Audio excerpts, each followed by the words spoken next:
Та бүхэн таалан сойрхно. Сөүлийн олон улсын урлагийн чуулган уламжлалт бөмбөрт бүжиг.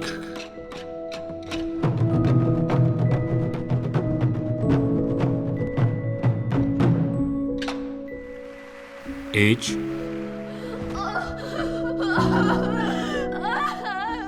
Ооня, төлбөрөж төлөхгүй аж энд сурдаг гэсэн. Юу? Тэтгэлгээр сурдаг юм уу? Ээж нь өнгөрсөн жил өөд олчихсан.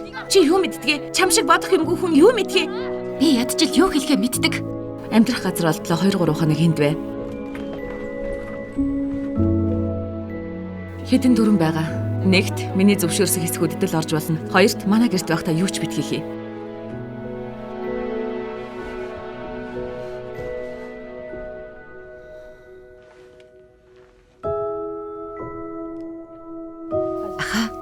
Тийм юм байдаг болов. Сэтгэлээр унсан үед нэг өдрийн дурсамжийг арчиж өгдөг. Таалагдахгүй байна уу? Бага байхад намайг өвдөхөөр ээж маань ийм иштэй чихэр авч өгдөг байсан юм. Та яагаад ийм үед ийм өгч байгаа юм бэ?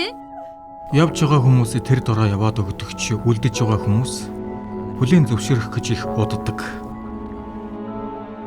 Энэ яг одоо хүртэл ээжтэйгээ салах ёс хийж байгаа байх.